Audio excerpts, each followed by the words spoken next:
Hey there, super friends. You're about to get 2 interviews today on the #1 podcast in Bucks County. That's right. I told you last week during the live show I was going to steal that from the Delco, the #1 podcast in Delco, Doom Thugs, and I'm stealing it today for Bucks County. We are the #1 podcast in Bucks County. Everything is awesome.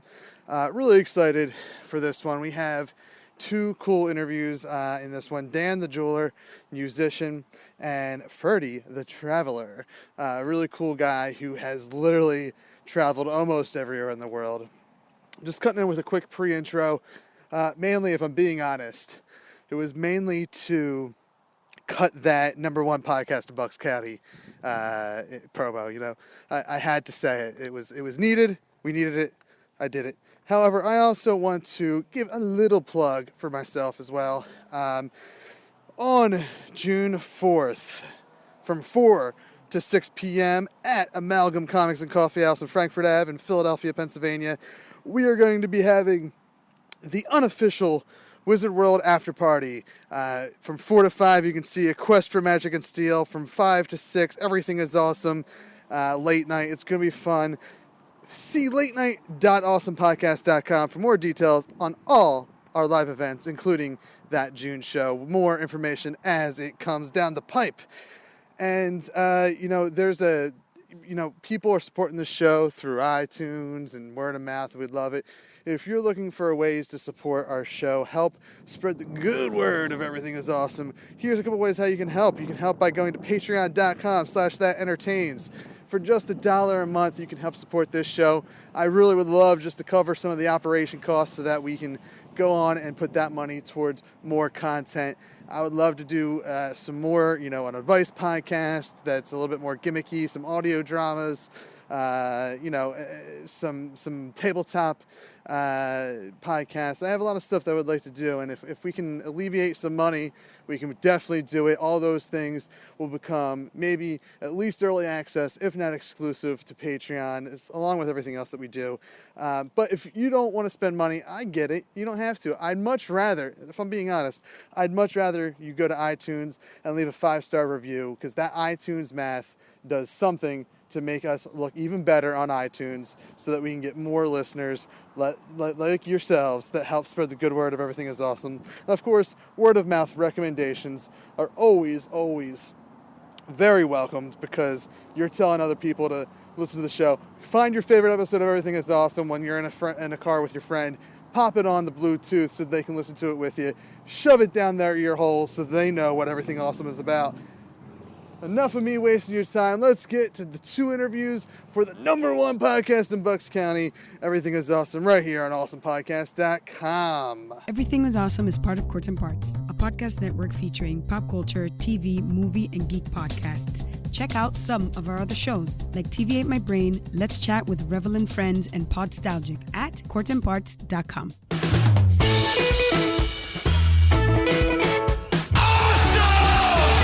Awesome. Just tell people they're awesome and mean it. Awesome. Awesome. Awesome. Did you have an awesome time? Did you drink awesome shooters and listen to awesome music and then just sit around and soak up each other's awesomeness? Awesome. Awesome. Awesome. That was awesome. You guys are awesome. No. You're awesome. You are awesome. Sir, you are awesome. Seriously. Awesome. Awesome. Awesome. Everything is awesome. Welcome to this week's edition of Everything is Awesome. I am your host, Kev, and this is the show where we sit down and talk to awesome people about awesome things. My guest today is a musician, and, honestly, I try to BS these intros enough that today I'm not going to, because if you can't tell, I'm feeling a little under the weather. So, without further ado, please welcome to the show, Dan the jeweler. Hey. Thank you for doing the show, Dan. Oh, thanks for having me. Yeah, so first and foremost, where are you from, man? I'm from New York, but I live in Richmond, Virginia right now. Oh, okay. Wow. So I apologize. I never take notice where my guests are from until I'm in the moment. And a lot of times my interviews are geared towards the West Coast. Only because I'm a night owl. I have kids, so it's usually easier for me to do later night interviews. No problem. I'm young, so I'm usually okay. anyway. Okay. Well, how old are you? I'm 23. Okay. So we're about a decade apart from one another. So you are the hip millennial, and I'm the aging. Don't know if I'm a millennial or Gen Xer because I'm on that border. I just know that I never knew Snapchat is it. scary. Yeah, I'm over Snapchat. I actually deleted mine today because I was like, I'm so sick of this. That's funny. I've never even attempted to use it. It's the first time in my and I work in IT for like my day gig, so it was the first time like just like reading about Snapchat and that social media that like something in the IT world or like computer world kind of like frightened me a little bit. I'm like, I don't understand. Not frightened. I just don't understand it. I don't get the point. So I've never used it and never will. Yeah, when I was like 19, I was like super good at it, and like I used to work at this ice cream shop, so I always get like tips and stuff. And so like all my Snapchats were just like ratchet music and throwing money at my friends just to bother them. And then I was like, "Yo, this is really dumb," and now I just like hate it, so I deleted it. Well, and it's like almost its own little art form. Like if you take it serious enough, like it's like you like there is I forget who it is. It's someone that I listened to. They were a guest on the Jake and Amir "If I Were You" podcast, Okay. and they literally like make their living, well, not make their living, but they make a good part of their living off of doing like I don't know, whatever it is, 6 seconds, or I don't know how long Yeah, you can like 10 Snapchat seconds. for. Yeah, they make 10-second movies and videos and stuff. That's insane to me. I can't even fathom what that's about. But I would imagine like because like and this is where I get my Snapchat like info is Jake and Amir actually from College Humor and Yeah. If I Were You and whatnot, and like they took on using Snapchat because it's like where a lot of their fans were interacting with them at. Like that's like the hip, so or maybe it's not anymore, but it was at one point the Yeah. hip social media. I think it still is. I don't really know. Like my main job is like doing social media for a bunch of artists and stuff, but I like absolutely hate social media, so it's kind of interesting. Yeah, that is the one thing I've really yet to master. I think finally after being on Twitter for like 10 years, or yeah, Twitter's been around for like almost 10 years. Yeah. I finally I don't want to say mastered it, but I finally get Twitter. I finally understand it. But I'm terrible. Like that is something that I would never will and have never mastered like the art of like utilizing social media as a good marketing tool. I'm kind of starting to try to develop it like in the last year or so, but it's just I don't know. I don't like it. I grew up in the age of MySpace. Yeah. Yeah, MySpace was cool. I miss it. Well, let's see. So when MySpace was hip, probably what, like 15 years ago. Yeah. So all right, you were like I lied about my age so I could get on it, and my parents were like, "You're not allowed to have a MySpace. You're too young." And I was like, "This is how I have friends now." MySpace was the place where you could have the top 8. Yeah. And it was like it was the cool place to go because Facebook wouldn't let everybody on. You had to have like a college email account if you wanted to get on. I was like, and I didn't go to like a college that was like accepted to be on Facebook. So I didn't know that was the thing. yeah, Facebook, you had to have an edu address, and it had to be part of like. It couldn't be, I guess, a community college at the very least, because when all my buddies were joining, they all went to like Penn State, and I was in community college, and I couldn't join. I was like, well, screw you guys. And eventually, Facebook, as we all know, that story ends with Facebook dominating the world. Yeah. Well, the good news is AIM is still around. So Yeah, shouts out to AIM.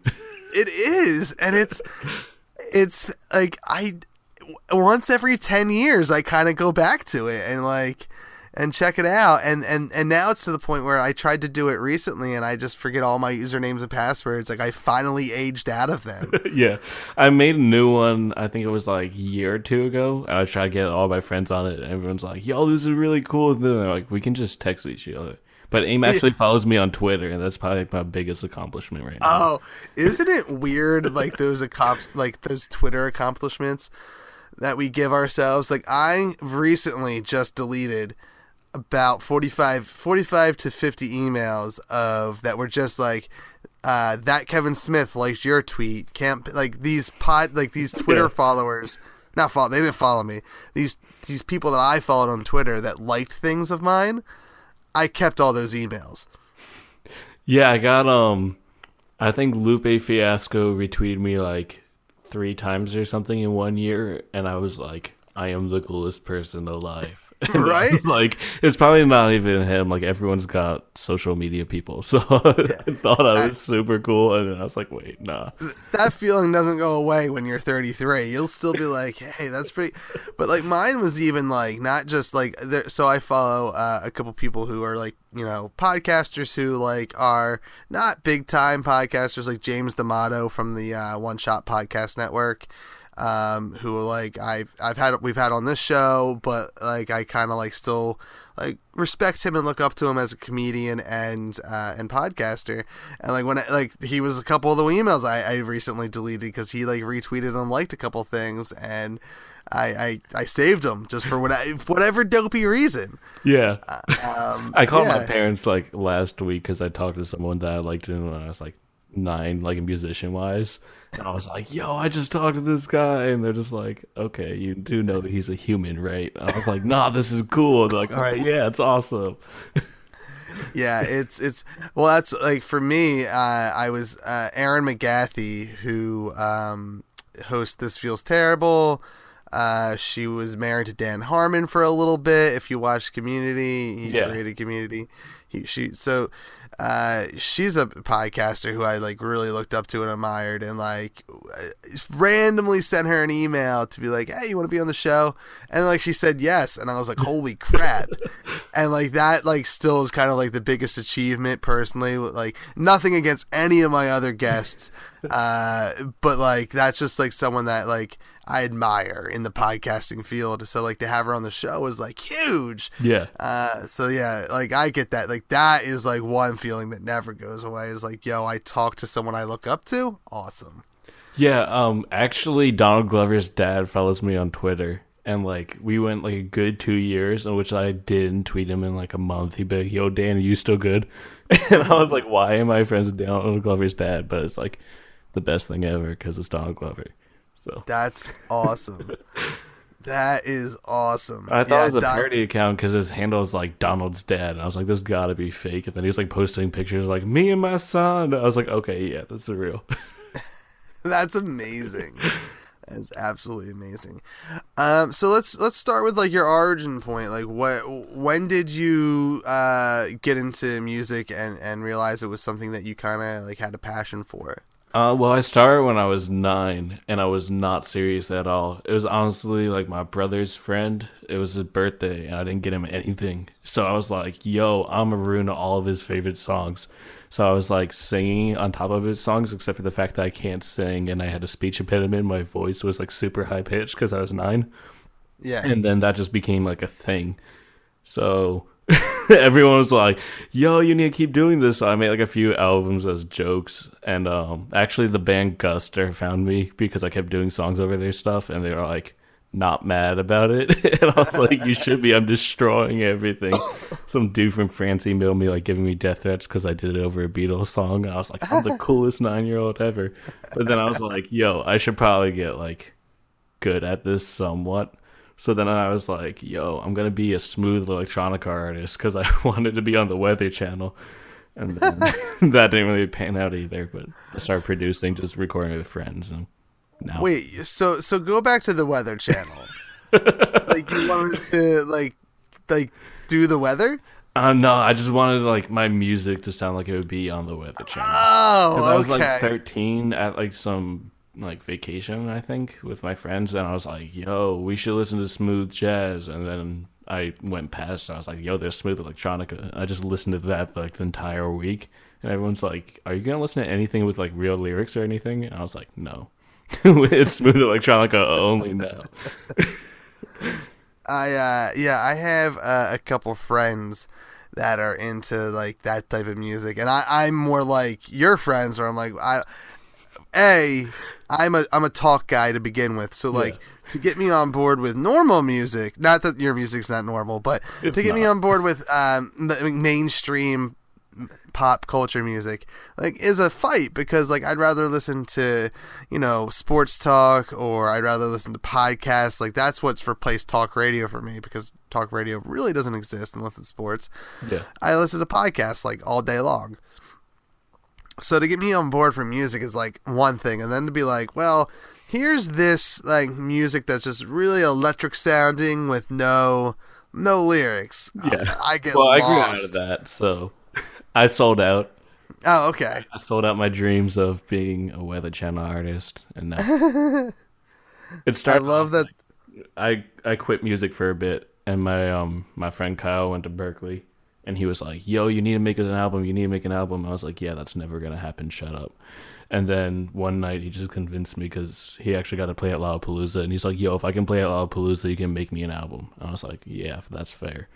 So then, like, the first thing I did, I was like, "But I'm not gonna do this conventionally because I'm still an asshole." So I made I made the entire album emojis, and I didn't think about it, and I tried to release it, and no streaming service was like, "We can support emojis as a title."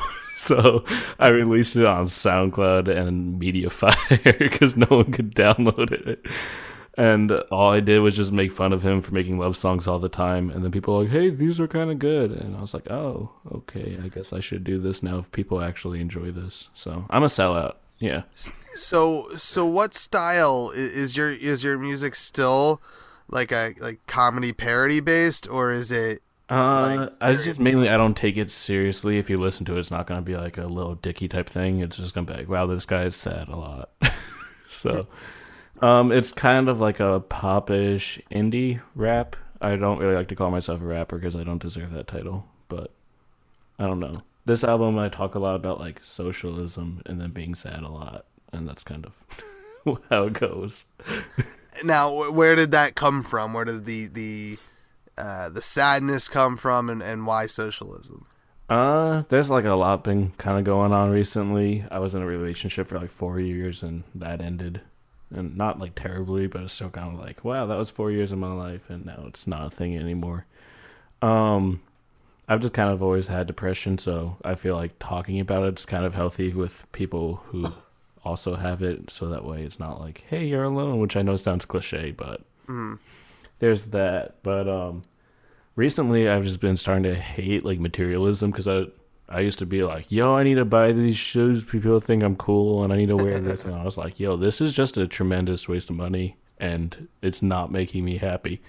And then I read the Communist Manifesto, and I actually was like, "Yo, this is actually kind of makes sense. Like, obviously, communism like doesn't work when it becomes fascism pretty easily." But I was like, on a smaller scale, you can be like, "Hey, I can take what I need and then help the people around me." And I like that.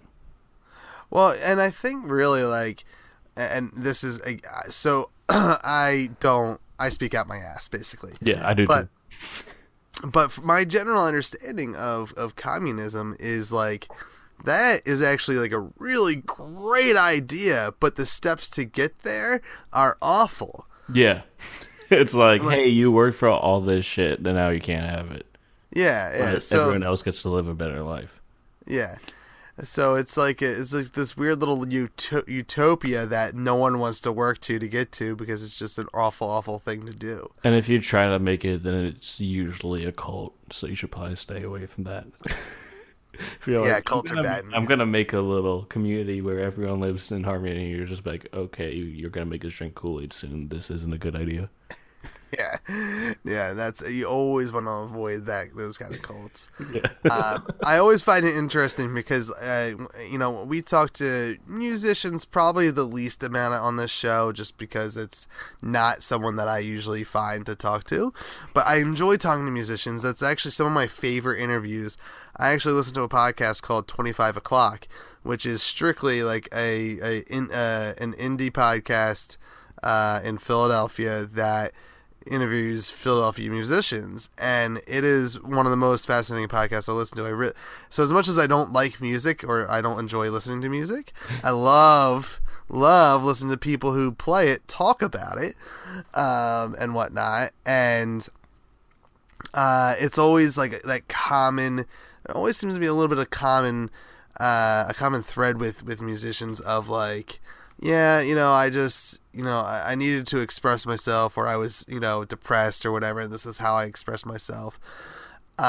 Which is just fascinating to me that's like a real big common thread that not only musicians have, but like, I was the same way growing up. I was, I don't know if I was depressed. Definitely a little bit.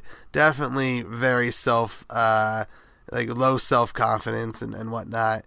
And for me, like, my version of music was wrestling. Like, I turned to, like, hey, I like what they do on TV with hitting people with chairs. Let me do that. And it's like, it just fascinates me that there's, like, everyone, I think every creative type has that thing. And it's then kind of narcissistic, though. Be like, hey, I'm sad, so you should listen to me. That'll be sad. Like, it's a really weird concept when you think about it. Yeah, because I mean, and that, hey, I'm sad, listen to my music. Hey, I'm sad, listen, watch me act. Hey, I'm sad, watch me, hit someone with a steel chair. Yeah, I like that progression. Yeah, it is actually. It is very like narcissistic, like you said. It's, but again, I think that's just part of being a creative type. Is, yeah. I mean. And I sit here and talk for anywhere from 30 minutes to an hour, and even if when I have a guest on, I tend to dominate the conversation still. So like, I am like the biggest narcissist. Yeah, I used to try to go for like the opposite effect. So on my last album, I was at this release party, and I just didn't tell like the bar that I was going to that I was having the album release party there. So I just showed up with a bunch of people, and they're like, "Cool, money."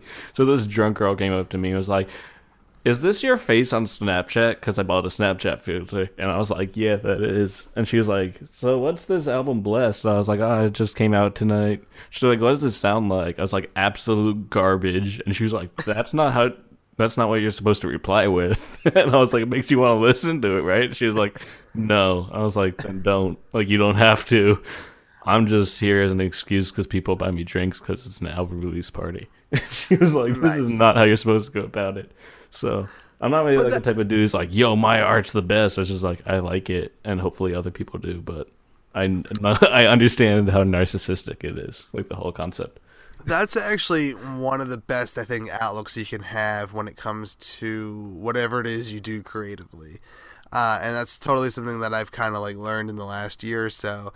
Especially like, so I'm a huge Kevin Smith fan, and he has been making these dopey little movies that not a lot of people like Tusk and Yoga Hosers. People are saying, "Hey, go back and make movies like Clerks," and he's like, he always says like, well, I'm making movies for me. Like, that's, if you want to watch it, great. If you don't, all right, whatever. Like, I still made it. Yeah. You're not gonna stop me. And I think that's like just a great outlook to have, because I think if you don't have that outlook, and I think that's something that I struggle with, like trying to get to that place to have that outlook, it prevents you from doing things like, oh well, maybe no one will like it, so I'm not going to do it. Yeah. Have you ever? Oh, sorry. What? I was going to ask, like, have you ever like felt like that? Like, oh, no one's going to listen to this, so I'm not going to do it. It doesn't sound like you would. Especially like before, like I came back, I had a different name. I was Yom because it was like my childhood nickname, and I was trying way too hard to be liked by people, and everything I made was absolute garbage. So I stopped, and then I didn't record anything for like a year and a half, and then, as I said, Kyle was like, "Yo, you need to do it. Change your name because other people are gonna find your old stuff, and that's not gonna be good." I was like, "That's true." And then I went through this like necklace phase where I had like 5 different necklaces for like no reason. And I'm half Jewish, so of course he thought it'd be hilarious. He's like, "Yo, it's Dan the jeweler," and I was like, "Yeah, I get what you're doing there. You're not that funny." He's like, "No, no, you get it, jeweler." And I was like, "Yes, I get it." And then I was like, "Fine, I'll do it as long as there's an A in the, so that way it's even more ignorant." Cause like, and then he was just like, "Okay, fine, yeah, that actually is perfectly fitting." So That's a funny Arden story for the name. yeah. So let's talk about do you have any new albums or tracks dropping? Yeah, my album Fiji's and 40s is coming out April 20th, so I guess by the time people hear this, yes. you can listen to it. Yeah, and where can they listen to it? It'll be on all the streaming services and SoundCloud. It's Dan the Jeweler, DANTHA, and then jeweler spelled normally. It'll be like Apple, Spotify, Tidal, everything basically. So no emojis in the titles. No emojis. Until they can figure out how to do it, then I'll definitely make another emoji album. Especially since they made new emojis, so. Now, going back to the emoji album for just a second. Of course. Is that like, was it just with emoji titles, or were the songs about emojis as well? All the song titles were emojis based on the song. So like I'd make a song and I'm like, all right, what's the emoji that like fits closest to it? And most of them didn't really fit entirely. So there's like one song I mentioned like a phone in the chorus. So then I was like, yo, it's going to be the white iPhone emoji. But like no one would know how to tell me like, yo, I like this song. And they'd be like, I like this song that's got the phone. I was like, oh, white iPhone emoji? They're like, can you just have a real name for this? And I'm like, no, I'm sticking to it. It's white iPhone emoji. Exactly. On SoundCloud, literally, I just titled the tracks like 1, 2, 3, 4, 5 to like whatever amount I had. And then just the like single tracks were just the picture of the emoji. And that was like the closest way I could make it work, but I didn't even like think of that until it was like time to release album. Oh, I can't do this. This is actually something I like to ask my my musician guests, because the answers tend to be different, because I have like an array of like generations, I guess, of guests on. You have pretty much grown up in the digital age. Yeah, definitely. So like what's it like to produce an album in the digital age?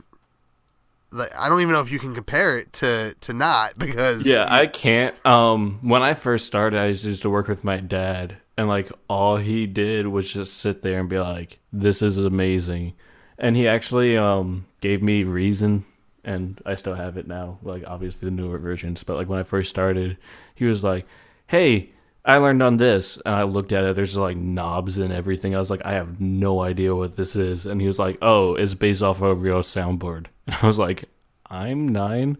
I have no idea what this is. But then I learned off that, and then I record in my bedroom. Like I'm not that cool, but like I know people who record in actual studios. So sometimes I'm there. I'm just like, I know how to use that if I have to, but I'm never going to have to do that.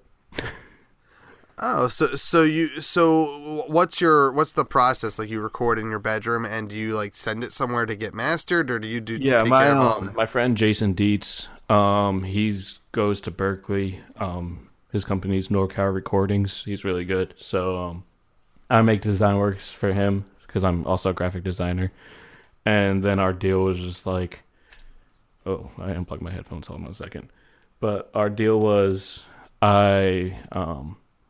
I do design work for him, and he's like, I will mix and master your album. And I was like, you don't have to waste your time. And then he was like, no. And it sounds amazing, and I'm so glad he did it. Yeah, it's because now it sounds weird because I'm the guy sitting here doing a podcast who, is supposed to like, audio engineer it and whatnot to sound good. But like, is there a lot of work that gets put into mastering it? Like, yeah, definitely. Yeah. Like I know very like basics of it because I have no formal training in like any music. I just do this for fun. And then he goes to the most prestigious music school in the world. So he always was like, I sent him one mix today. I was like, hey, what do you think of this? And he's like, I would do these changes, but besides that's good. And I was like, sounds good. I have no idea what he said, so I'm just going to send it to him after this and hope it'll be fixed before it's done. That's funny. At least I'm not the only one that does something and has no idea what they're doing in their field. Oh yeah, literally my entire career in like both graphic design and music and everything is just like happy accidents, and which is like I really shouldn't be here, but I am, and it's working, so I'm not going to complain too much about it. That's yeah. No, you take those happy accidents so that you just you reap the benefits of it. All right. So we are after the interview, we are going to be playing a track from I assume from your new album. Yeah, it was the first single off of it. And oh god, I just closed it out. Oh my god. It's called Just Another Night. Yep, that's what I was looking for. We're gonna be playing Just Another Night off of the off Dan the Jeweler's new album. Name that again? Fiji's and 40s. Fiji's and 40s. As in the water company, even though I don't have the sponsorship. So.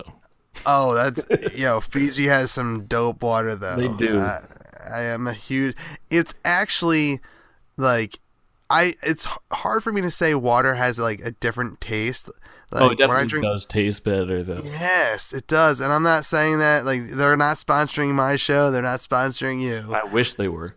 Yeah, they are just a better tasting. It has something to do with like coming from a volcano or something. I'm not 100% sure.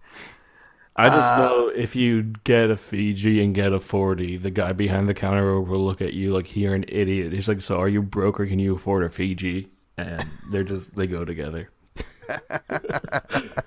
That's how the title of the name of the album. Yeah. Nice. That's really where it came from. Nice. All right, before we play your track, let's get your plugs out that you need to get out there. Shout out Young Kings. That's my design company. I design my album art and my merchandise and logos, stuff like that. NorCal Recordings, because he mixed and mastered my album and it would not sound as good as it does. Thanks Kyle Thornton, Anthony Gomez. There's probably a lot of other people who are going to be mad at me, but I'm forgetting their name right now, so thanks, guys. All right, well, everyone, make sure you head to the streaming or subscription or download music service of your choice. You're allowed to pirate my music if you want. I won't be mad. Just know I'm in college, so just have that in your consciousness. While you're pirating his music, just remember that you're taking money away from his tuition. But it's also okay. But it's also okay. All right, Dan, thanks for being on the show. Oh, thank you. Make sure you check Dan out and his music. Just search Dan the Jeweler and you'll find everything, I'm sure. Yeah, Everything is awesome, I'm Kev. We'll see you next time right here on awesomepodcast.com. We've been awesome.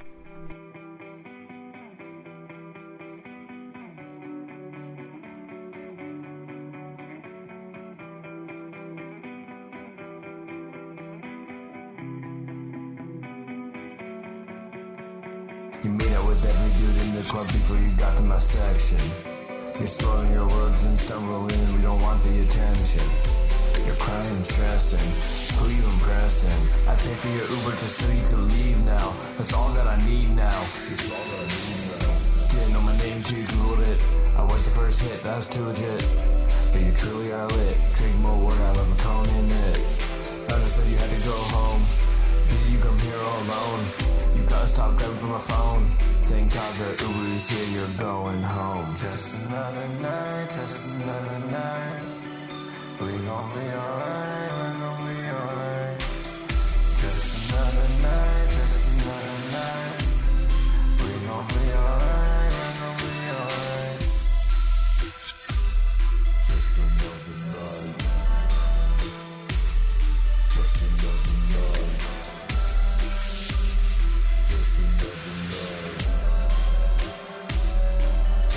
another. still tight with the same deer. I've been out of town, but I'm back here. You always just stayed here. Getting kicked out like every night. They let you back in the next night. Cause you always pay for the drinks right. You always just pay for the drinks right. Give them for free. I pray the drinks don't consume me. It's an easy trap like 1, 2, 3. I'm like you and you are like me. You got off that H you thought was coke, but now that you know, you're breaking down. Said you're gonna settle down. Just another night, just another night. We gon' be alright, we gon' be alright. Just another night, just another night. We gon' be alright, we gon' be alright. Just another night. Just another night. Just another night. Just another.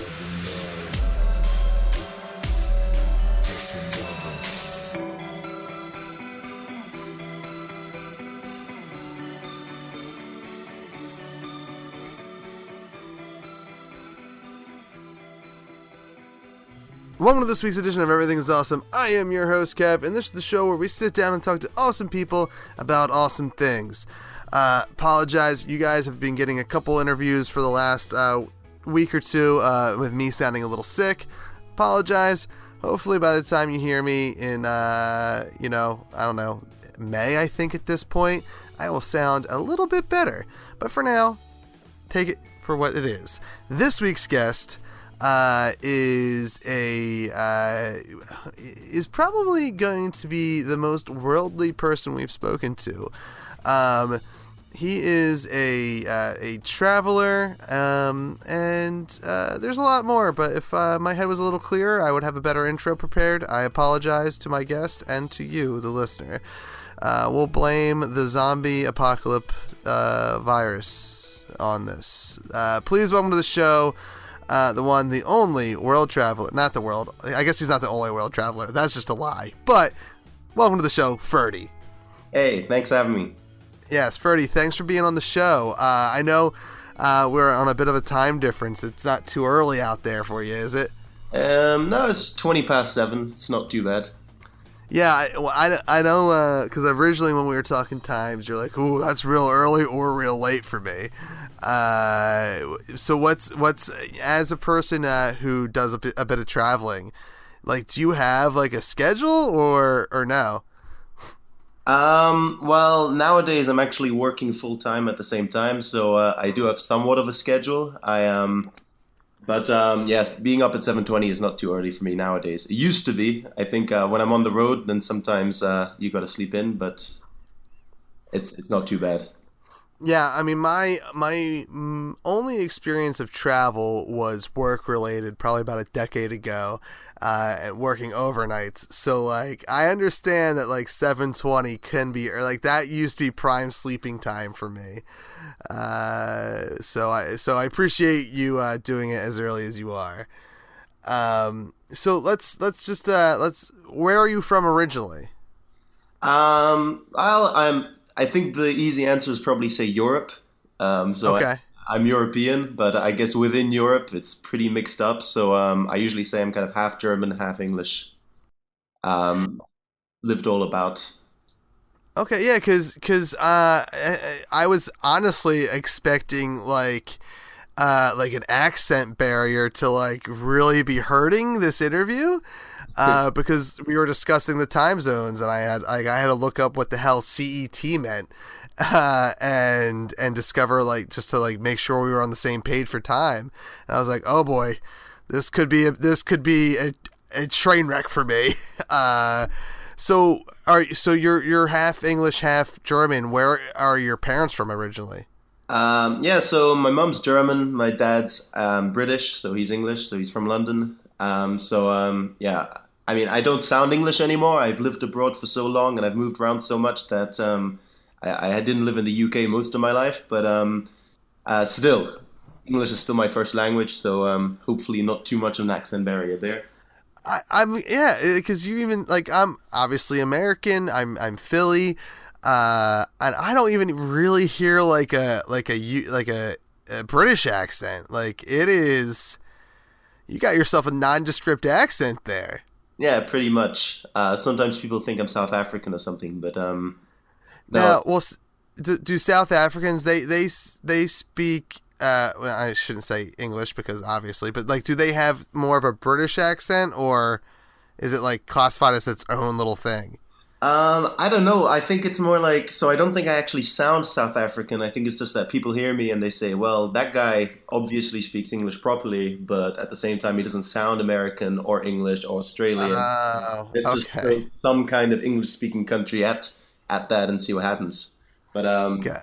yeah, they do have their own accent.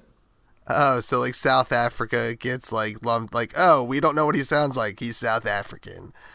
Exactly. That's what happens sometimes. Gotcha. So, where did the love of travel begin for you? Like, what made you want to begin traveling? Um, That's actually an interesting question. I think it's mainly to do with the fact that, so as a kid, I moved around a lot because, I mean, I was born in Germany, then straight away my parents moved to England, and then we moved to Hungary in Eastern Europe actually for 10 years. And I already moved around a lot as a kid. I've always been used to adapting to new environments, seeing new things, and I had the privilege to travel quite a bit as well with my parents, especially around Europe and around where we were living. So I think I just got a taste for it. And then when I was 18 or 19, I went out traveling by myself for the first time. I went to China. And after that, I just kind of caught the bug. And now I can't spend more than 2, 3 months in one place without getting itchy feet. So, Oh, that's interesting. I've never like when I traveled for work, which mind you, in the United States, it's just pretty much like for me it was up and down the East Coast, like from Maine to Florida, sometimes a little like out west and whatnot, but like I would get like tired of it so quickly. But maybe it's because I'm not like. Have you been to the States, like, or do you keep to like the European type countries? I think I'm now officially reached 55 countries, and the States is not one of them. For the Wow. simple reason that until I was 21, I thought I'm not going to go to the States because I won't be able to drink any beer, I won't be able to go out properly. And then after that, I've been thinking if I go to the States, I want to go properly. So I'm thinking road tripping for 2 or 3 months. And I'm still waiting for the right time to do that. Since other than that, I've been pretty much traveling around Europe and a lot around Asia. I've been around most of Asia, and then a little bit of North Africa, a little bit of South America or Latin America, but not to the States yet. Still on my So list. do you so do you have like a number of like what's your goal? Is your goal like X amount or like all of them? All Uh, the countries? I don't have an explicit goal because you can never really predict what's going to happen in some of these countries. But uh, yeah, all of them sounds pretty good to me. So I'm considering maybe trying to aim for that in the long run. But I just want to see everything, basically. Is there has there been like a place that you were going to and you were like, oh, I can't wait to go here, and it ended up being like a dreadful place to be? A dreadful place to be. Yeah. Let's start with that one first. No, I don't think that's ever really happened. I think every country has something to offer. This sounds like a kind of airy fairy answer, like a kind of a catch-all answer, but honestly, I think every place has something to offer. And so far, I've tended to more underestimate than overestimate the place I was gonna go. Um, I'm trying to think what kind of countries I was disappointed about. Not many. Or maybe like the better question is like maybe not most disappointing or like that, but like maybe like the like you know what, that is one that's a little like I wouldn't go back here again because it's not safe. Like, have you been to like an unsafe place? Oh, yeah, I've been to unsafe places within certain countries. So, I lived in Glasgow in Scotland for a while, which was known as murder capital of Europe, but it's nowhere near as bad as people think. Oh, Um, you know what? You're not the first person to say this. I forget who else I spoke with, but they said, yeah, Glasgow is like myrtle capital of Europe, but it's really not that bad. yeah, Why does it have such a harsh reputation? I don't know, because it's an industrial city and it has a lot of crime in some sense, but it's also split up a lot. So you've got parts of Glasgow that are quite rough, and then parts of Glasgow that are just university, college, really relaxed West End areas. But with regards kind of like more dangerous places, well, I've traveled quite a bit in Asia. So 2 weeks ago, I was about 800 meters from North Korea. Um, and I've traveled just in India, parts of India as well that aren't particularly safe. I've only ever cancelled one trip out of safety concerns, and that was when I was going to fly from Thailand to. I went from Thailand to Myanmar, and then I was going to go from Myanmar to Nepal over Bangladesh. And there had been so many terror reports, and I usually try not to freak out because there's so much sensationalism in the news, and people are always much more worried than you need to be. But then I was speaking to some people I knew who were living in Bangladesh at the time, and they just said, okay, don't come. It's not worth it. And it was only going to be a 2-day layover. And I thought, okay, well, I'll reschedule the flight. It was free to reschedule, so I did that. It's the only time I've done that. So, okay, that brings up some interesting questions. So I don't know how traveling is how is traveling different now compared to even when you were a kid? Because I'm sure you have memories of traveling when you were a kid, like the plane rides. Is it, for I see as an American, things changed drastically, on September 11th of 2001. What about the rest of the world? As a European, have things changed, and was it around 9/11? Or was it another time frame? Yeah, I think everything that happens to the States kind of happens to Europe as well. So everything that's a giant cultural, all the big cultural trends in the States, they kind of trickle down to Europe. All the good and the bad things that happen there, they kind of affect us a lot too. So yeah, same thing around 9/11, everything started to change. Airport security went up a lot. And just the entire process of kind of getting from the airport entrance to your actual plane just became a lot longer, a lot more complicated. No liquids, all this kind of stuff. But I guess the biggest difference, really, because if you travel around the world, you'll see that most airports kind of operate the same way, unless you go to really small countries where sometimes you'll have a tiny airport that looks more like a bus station. But Oh wow. yeah, that happens. But the big change that I've really seen is kind of the internet, basically. Just the web, apps, all kinds of resources, things like couch surfing, these kind of sites and all this kind of stuff. This kind of technology has really changed travel really a lot. For the better? I would say for the better. I guess there's a downside when you see people in amazing situations, too busy taking selfies than to really soak up what's happening. But I guess that's a personal decision at the end of the day. If you know how to kind of monitor your tech intake or your digital intake, I guess that's not so bad. But I would say for the better. For example, despite the fact that I travel a lot, I'm known amongst my friends for my terrible sense of direction. So I've gotten lost in places where I once got lost in China in a fishing village, and I couldn't speak to anyone. I couldn't understand anyone. Anytime I asked someone for a question, they wanted to take a photo of me and take a selfie with me or a picture with me or ask me questions, even though they didn't speak English. So I've been lost a lot of times. I've been lost in Morocco. I've been lost in India many times. So for me now, the fact that in some countries when you arrive, you can for just $2 or $3 get a SIM card with 3G, which allows you to pretty much use Google Maps. That has saved my life a lot. Oh wow, it's nuts because I don't know, if this would have helped me. I have a decent sense of direction, but I remember going to Canada for a couple things for work, and like I came back and they said, "Hey man," my company said, "Hey man, can you figure out a way to not rack up a $300 cell phone bill?" I was like, "Well, what do you want me to do? I gotta do work." And I didn't realize it was like that inexpensive to. So the SIM card is it get you phone access or just straight up GPS access? Yeah, I mean, I guess it's just a standard SIM card. It's a local one, so I wouldn't take my SIM card from here in the Netherlands. abroad because then that gets pretty expensive. But in countries like Cambodia and Vietnam and Thailand, you can get a standard SIM card with 3G internet package and everything included for like $3. Oh wow. Well, that's incredibly helpful, and it is fascinating that you don't have a good sense of direction as someone who travels all over. That just kind of is like an amusing little fact.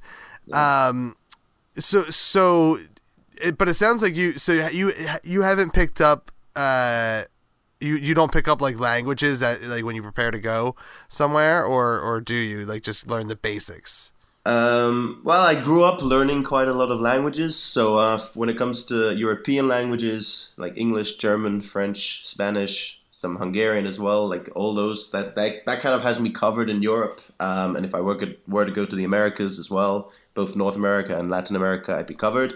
But yeah, when I travel to Asia and stuff, I try to pick up some words. I try to learn some basics, but yeah, it also depends what kind of trip I'm on. So if you're traveling 5-6 weeks and you go through 3 or 4 different countries, it's pretty hard to learn the language. So if I take an example, a couple of years ago, I went hitchhiking through the Balkans. So I hitchhiked basically from Turkey all the way through to Austria, through like 13 countries. And there really, it wasn't that easy to pick up the language and speak to people because sometimes in 6 days I was in 2 or 3 different countries. Oh So wow. I try to get by with English and a mixture of other stuff, and you kind of develop a sign/travel language where you can just point at stuff and make points and somehow get away with without speaking a word. Aside from getting lost, has that language barrier when you've encountered it like ever been problematic? Um, yeah, well, it's never been hugely problematic. You always kind of figure it out afterwards. But there have been quite a few times where I've gotten lost or where I've gotten in a taxi or a rickshaw or a tuk-tuk or one of those, little makeshift bike taxi thingies they have in India, for example. And you get in and you tell someone you want to go somewhere. And what happens in a lot of countries, the culture is that they don't tell you, I don't understand or I don't know. Whatever you say, even if they don't understand a word, they'll just say, "Yeah, sure, okay, no problem," and then they'll take you somewhere. So you'll get in, and you'll say, "Okay, well, I want to go to the Golden Temple or whatever," and they're going to be like, "Yeah, of course, no problem at all. We'll do it." Blah blah blah, and then they get on the road, and then you're suddenly in the middle of nowhere, and you're thinking, "Okay, what the hell do I do about this?" And and they don't even speak English, so you can't even fix it or sort it out. So that kind of stuff does happen. It's you know what, and I'm sure I don't know. Do you guys have like an Uber type thing out there? Out like in what? What was that? We have Uber. Okay, so but I guess that's not all over. Like I'm kind of generalizing the fact that you're not in America. Yeah, like India has Uber. I was in Wow. United Arab Emirates; they had Uber. It's kind of random, spotty, but yeah, a lot of countries do have Uber. So I mean that's had to do you utilize that when you can, or do you still prefer like maybe an older school of traveling, when you're abroad? I like to mix it up, so I like roughing it, or I like the idea of roughing it. Like there's this certain kind of on the road romanticism to roughing it, but at the same time, when you're in the situation, when you're yeah, I keep using India as an example, but it could be Indonesia or China, and you're in the middle of nowhere. You're on an incredibly uncomfortable train or bus, which is crowded. I think there's 30 people sitting on 10 spots, and you have food poisoning, and the toilet is actually just a hole in the ground that leads to the tracks. In those situations, I start questioning whether roughing it is that good an idea. Um, but for like short distances, when I was in India, I used Uber a lot simply because they can't rip you off. Okay, yeah. And it's really when you arrive in a new place and you have no idea what the normal prices are, it can be a really good way to get around, especially because Uber is so incredibly cheap in India. You drive 20 minutes and you pay $1.50. Oh wow, that's nuts. It's for us in the states, it's a minimum of five. So even if you like, I actually just did a live show in the city in Philadelphia, and where we parked, we had like all this equipment to lug. I was like, "Ugh," the only thing stopping me from calling an Uber is that I don't want to pay $5 to go 3 blocks down the road. Yeah, it's just here in the Netherlands. Yeah. So going back to like the places you visited, what would you say is either your favorite or most memorable? Your favorite place that you've been, or the one that you have the most memories from. Um, that's also a tricky question. I think there's a few. There's a few. I think the place that most positively surprised me was Burma, Myanmar, because it's just this country that was closed up for years or decades, and nobody really knows anything about it. And that's kind of why I went. I wanted to go somewhere where there weren't going to be thousands of tourists and thousands of other people. And I went, and I met some other travelers. It was really awesome, and the people there were so incredibly friendly. The same thing goes for like Indonesia, for example. The people are so friendly, it's insane. Because you walk down the street, people will come and offer to pay for something that you ordered, even if you don't know them. They'll show Oh you wow. around. They'll ask you if you need help. And in the West, so in Europe, and I guess it's the same in the States to some extent, maybe less. You're not really used to people coming up to you in the street and just being nice. So you straight away go into suspicion mode and caution mode. Is this person Yeah. scam me? Is this person trying to trick me? But actually, they're just really happy that you're in their country and they just want to talk to you and just spend time with you. So Indonesia really up there. Myanmar is up there. India is one country that for me is extremes. So you'll see the most amazing, beautiful, touching things ever when you're in India, but you're also going to see some pretty horrible things at the same time. So India is a country of extremes. So there's always really big highs and really big lows as well. But those are some countries that I really love. Commenting on like the when people approach you here in the States is the same. Like it is exactly the same. Of like, what does this person want? Like guards go. I would say that probably if you go up to Canada, that's probably more like other countries. At least, I mean, and you may know more than I, because have you traveled to Canada at all, or no North America? Not yet. It's on my list next year, probably, maybe even this year. Okay. Yeah, I mean, the few times that I've been to Canada, everyone there, yeah, and Canadians have the stereotype of being super nice anyway, but yeah, I've never had like a complaint about going to Canada, and I don't know if they approach you like you described, in the countries that you've been to, but they definitely like are way nicer than us crappy, Americans. But it is such a fun. That is probably the only like exotic. Well, no, that's not true. I've been to there, Mexico, and like the islands, like the Caribbean islands. They've been some of the places that I've like gone to and really enjoyed. But for me, it's all usually local travel. Like our big excursion is usually a trip to Florida. But that's what happens when you have kids. Your vacations and travel are planned around like, well, what would they like to do? Yeah, that makes sense. Yeah, and usually like a trip. Let's go to India. India's not high on their list.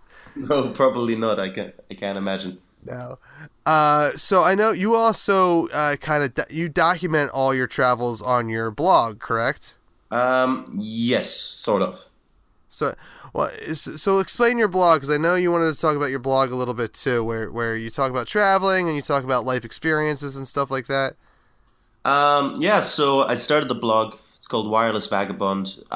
It's called that because that's pretty much how I kind of view my life a little bit, bringing together this idea of technology and the modern era with vagabonding and traveling. Um, and yeah, I started the blog because, well, at first I was thinking, okay, I want to document my experiences while I travel around. But then I thought I want to do something more original, mainly because I've traveled a lot, and as part of my travels, I've met amazing people who have done amazing things. Because I always say that if you stay in one place, you kind of need, if you want to see the world, you need the world to come past you. They need to come through your town or your village or wherever you live and kind of circulate around you. Whereas if you go out and travel, it's easier to see. It's much easier to see more of the world and to meet people from different backgrounds. And I've met so many amazing people and so many inspiring people that I thought, okay, there's something more to this lifestyle. It's not just a hobby. It's not just something that, hey, I like to play guitar, I like to play music, I like to travel. I think it's almost a lifestyle and a life choice to a lot of people. And that's why I did the whole digital nomad thing for over a year. So I was traveling and working online for myself. So I kind of was my own boss, traveled around, worked whenever I wanted, out of cafes and bars and things like that. And even now, where I'm more settled, I'm living in Amsterdam. I'm working full time. I kind of want to show that no matter what kind of lifestyle you lead, no matter what kind of job you have, you can always make the most out of life in general. And so my blog is mainly hugely about travel, but it's in the wider picture, it's more about the fact that, you can have an awesome life and an exciting life and do all kinds of amazing things, regardless of where you're from, where you live, what your job is, how much money you have. I think so much is due to mindset. It's due to your kind of outlook on life, what you really, what you're willing to do, if you're spontaneous, if you want to try new things. So just as part of traveling around, I've just met so many unique and strange and out of the ordinary people who are just, they're living what, if you just looked at their lives, you'd think, wow, these guys must be millionaires. They're traveling around the world. They're hanging out on beaches, trekking up mountains. They're doing all these amazing things. But actually, they're not any better off than someone who works a standard 9 to 5 job. I mean, financially. So that's kind of what I want to talk about and what I want to kind of report and put out there to show people that if you want to achieve something, you really can. And I think in the States, you guys have that mentality already, this kind of, the American dream mentality. I think in a lot of European countries, it's a little bit different. For example, in the UK, it's very much the opposite. It's the kind of accept where you are and where you're going to be in life kind of mentality in a lot of circles. So I think that kind of dreamer mentality is super important. I think it's also why you have so many amazing things in the States, so many big innovations and famous people. So I kind of want to report about all of that. That's kind of what I try to write about. It's interesting to say that like you think the States are like, yeah, the States are already kind of there, and I guess I never think about it as being from the States, because we are like, it is like, we do have like that dreamer mentality, and I say I say that as like, just the people that I interact with, like the creative community. I mean, there wouldn't be a creative community if there weren't a bunch of dreamers out here, Yeah. And I guess it helps that there's just so many of us here compared to, like, say, England, where, it's, I would imagine not, the population is smaller. But yeah. That's great. I love that. I hope to, when the kids are grown, to start traveling a bit more, because like, have you ever been to, this is like my dream place. Have you ever been to Ireland? Oh, I've been to Ireland a few times, yeah. Is it as awesome as I want it to be? That depends how awesome you want it to be. No, it's a beautiful place. I would say that Ireland and Scotland need to be considered kind of together. If you're coming all the way from the States, I would suggest that you go to Ireland and you go to Scotland, because Scotland is absolutely stunning. Ireland is as well. It's pretty much everything you expect it to be. Green meadows, beer, people being incredibly friendly and very funny, and a lot of drinking. It's pretty much everything you'd expect it to be.